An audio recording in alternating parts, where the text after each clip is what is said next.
Hello mes BG préférés, j'espère que vous allez bien. Alors aujourd'hui, comme promis, je vais vous faire une petite vidéo pour une petite initiation à la méditation. Mais avant tout, je voudrais quand même vous expliquer ce qu'est la méditation. Parce que c'est vrai qu'on en entend parler souvent, etc. C'est même un sujet un peu à la mode. Mais en gros, qu'est-ce que c'est? Je vais essayer de vous faire un petit résumé le plus simple possible. Et ne vous inquiétez pas, c'est vraiment accessible à tout le monde. Et je vais essayer de vous énoncer en quelques points ce qu'est vraiment la méditation. Donc la méditation, c'est quelque chose que moi, personnellement, j'ai découvert en 2018 et je ne peux plus m'en passer. Sachez que la méditation n'a rien à voir avec finalement... Alors ça dépend si vous êtes spirituel, religieux, ça peut aller très bien ensemble, et si vous n'êtes vraiment pas du tout religieux, dans la religion croyant, la méditation est quelque chose de tout à fait laïque. Voilà, c'est un état d'esprit, c'est une spiritualité, mais qui n'est pas basée sur la croyance en Dieu ou en monothéisme.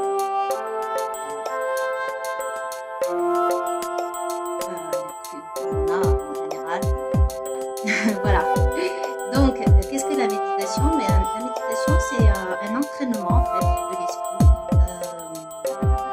Ça sert à un entraînement de l'esprit qui sert à cultiver des capacités psychologiques, à développer par exemple l'attention, l'équilibre émotionnel, le recul, la bienveillance, le calme intérieur, la tolérance. Et il faut savoir que notre seule volonté parfois de pouvoir changer, parfois on a par exemple un caractère, plusieurs, même comment je suis comme ça, je suis comme ci, etc. Je suis trop nerveuse, je suis trop patiente, je suis pas hyperactive, etc. Et il ne faut pas croire que c'est une fatalité, puisque notre seule volonté ne peut pas nous aider à changer cet état d'esprit. Par contre, l'entraînement de notre esprit, entraîner notre esprit comme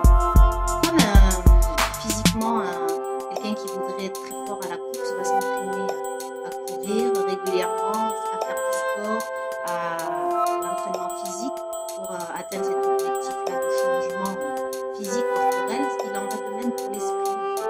C'est un entraînement de l'esprit. Voilà. Après, nous ne pouvons pas décider comme ça d'un coup d'être bon, bah, je vais être plus calme, je vais être plus posée, je vais être plus patiente. On va décider ça comme ça. Donc, on va s'entraîner. Et la méditation est faite pour cela, pour atteindre. C'est l'entraînement pour atteindre cet objectif-là. La méditation, pour grosso modo, dans l'histoire, c'est quelque chose de très ancien. Hein, la méditation, ça a quand même ça fait plus de 2500 ans qu'on médite en Orient et en Occident aussi, mais ça ne fait que 30 ans à peu près que les chercheurs scientifiques ont confirmé en fait toutes les vertus de la méditation. Mais il y a eu des confirmations scientifiques réelles et avérées. Donc la méditation, c'est une capacité à transformer les fonctionnements de notre esprit et les bénéfices sur notre santé sont... Ce que j'ai vu vraiment de mes propres yeux et ce que je vis vraiment, c'est vraiment réel. Les transformations et les vertus sont vraiment positifs, vraiment. Alors il y a ce qu'on appelle la méditation de pleine conscience. Alors la méditation de pleine conscience, c'est vivre le moment présent. Je suis ici et maintenant. C'est accessible à tous, c'est très simple, très facile. Revenir à soi, utiliser la respiration. C'est essentiel dans la méditation, hein. L'inspiration, l'expiration, ça calme. Revenir à la pleine conscience tout de suite, ça ramène au présent et ça aide déjà tout de suite à déstresser. Quand on est en grand stress, etc., ben, ça aide tout de suite à déstresser, à se reposer, à lâcher prise sur cet instant T qui est difficile à gérer. Et la méditation de pleine conscience, c'est un ensemble de techniques issues de la tradition bouddhiste. Donc, c'est très ancien, mais c'est tellement simple à la fois, revenir des fois au présent. On n'y pense pas. On est toujours soit dans le passé, train de ruminer, soit dans la projection du futur. Je dois faire ça, je dois m'organiser, je dois faire ça, j'ai ceci à faire, cela à faire. Donc c'est vrai que revenir parfois au présent, en pleine conscience.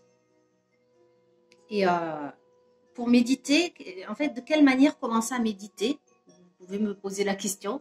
Donc, de quelle manière commencer à méditer? Eh bien, il faut déjà commencer par se poser. Prendre l'habitude de s'arrêter, en fait, dans sa vie. Je lâche tout. Stop. Je me pose. Il faut désobéir, c'est presque contre-intuitif, à cette voix qui nous dit qu'il faut agir, agir, agir. Je dois faire ci, je dois ranger ça, je dois préparer ceci, préparer cela, je dois faire ci, penser à ceci, penser du truc en arrière, refaire toute une étape dans sa tête de ce qu'on a vécu, de ce qu'on a... Là, tu t'arrêtes et tu penses qu'au présent, ce que tu es en train de faire là, ici et maintenant. Donc, s'arrêter, respirer, se rendre présent à soi, en fait, à ce qui se passe, on repart à l'intérieur de soi. Malgré les distractions, parfois, la vie est une distraction partout, de l'agitation extérieure, on a des ordres d'agissement, etc., conscient ou inconscient. Des fois, on est dur même envers soi-même. Je dois faire ça, j'ai pas assez bien fait ceci, cela. Mais là, non.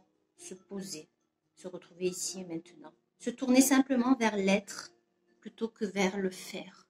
Un jour la faire. Vers l'être plutôt que vers le faire. Et c'est une occasion, en fait, d'avoir un regard nouveau sur sa vie, qui parfois peut nous sembler tellement chamboulée, négative. On vit des épreuves, des moments difficiles. Et bien là, tu as un nouveau regard sur ta vie. Tu te dis, tu as un regard plus amical, plus doux sur ta vie. Tu es plus dans la gratitude des bonnes choses que tu as dans la vie plutôt que de penser qu'aux négatives. Et voilà, on a vraiment un nouveau regard sur notre vie. Et c'est tellement... Puis on se rend compte que finalement, on a tellement de chance. Et il y a un écrivain qui s'appelle Gustave Flaubert qui avait écrit, si je me rappelle bien, un petit passage où il disait, en fait, pour qu'une chose soit intéressante, vraiment intéressante, eh bien, il suffit de la regarder longtemps. La regarder longtemps. Donc, tournez-vous la méditation permet de se tourner vers son intérieur, le soi, sa vie intérieure. Et de la regarder, de se dire, finalement, c'est pas si mal. Donc, la pleine conscience, c'est mieux regarder notre vie, avec plus de gratitude et avec plus de douceur. On est plus doux envers soi-même, moins dur envers soi-même. Car notre pire bourreau, parfois, c'est nous-mêmes. La méditation va vous ramener un peu à tout votre être intérieur, à se poser, à voir la vie sous un autre angle. Parfois, il suffit de prendre du recul ou prendre de la hauteur et se dire, mince, regarde tout ce que j'ai accompli, j'ai quand même fait de bonnes choses, j'ai pas que chier, quoi. Pardon, les grossièretés, mais je veux dire, j'ai pas merdé partout. Regarde, j'ai quand même fait des belles choses. Et la méditation, eh bien, ça va entraîner votre esprit. Parce qu'on ne peut pas devenir comme ça d'un coup, posé, calme, serein, un sage, entre guillemets. Non, ça va être un entraînement physique, un entraînement de l'esprit. Voilà. Je vous fais un gros bisou. J'espère que vous avez saisi, grosso modo, le concept de la méditation et toutes ses vertus et bienfaits. Et je vais vous faire prochainement une vidéo sur la méditation visualisatrice. Et je vais vous en parler un petit peu brièvement et je ferai vraiment une méditation avec vous. Je vous accompagnerai pour votre première méditation, si cela est votre première méditation, vraiment pour les novices, on va dire les tout débuts, grands débutants, quoi. Je vous fais un bisou. À bientôt.